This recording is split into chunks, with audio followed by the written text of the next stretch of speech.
Hundreds gathered in Paris to show their solidarity with Greece, supporting Athens' resilience in fighting the harsh bailout conditions now being demanded. The protesters were mainly from France's left-wing parties. The Prime Minister is calling for Greece to be respected to make sure it stays in the eurozone.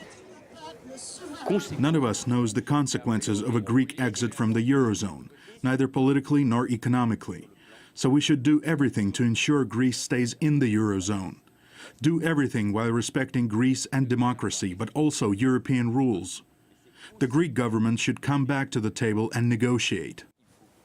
Well, financial commentator Jim Rogers is with me now to discuss the situation further. You're very welcome to the programme once again. Greece's government is campaigning for a no vote in the referendum. If Greece rejects the European money, what would this mean for the rest of Europe? Well, actually, it means a lot to journalists like you because you have to report it. But Greece is a tiny, tiny part of the European economy, and it's nothing. It's insignificant for the world economy. It's a lot of headlines, a lot of noise, and it will cause the markets to be disruptive for a while. But 3 months from now, none of us remember if Greece goes bankrupt.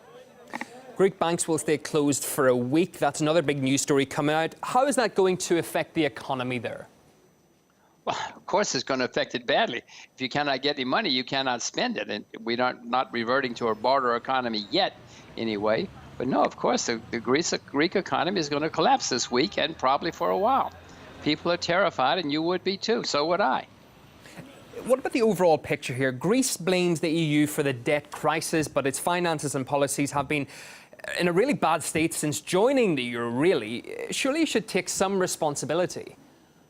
The Greek economy has been in a bad shape for about 190 years. This goes back to when they became independent a long time ago. No, you're exactly right. This economy has been having recurrent crisis since they joined the EU.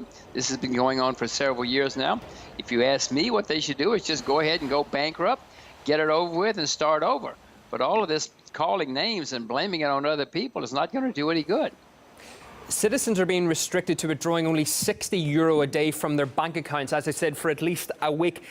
Do you think they're going to reject the EU's terms come Sunday? No, I'm sure they will accept it. No, they will. Yes, they will reject the EU's terms. I'm sorry. Yes. I'm sure they will. The problem is, this means it's the citizens of Greece who are going to be suffering, and the bailout is for the banks and the financiers. What they should do, as I say, let the banks go bankrupt. They made the loans. You and I didn't make the loans. Let them go bankrupt and start over. Yeah, fascinating few days ahead. Financial commentator Jim Rogers, thanks very much for joining us on RT International this hour.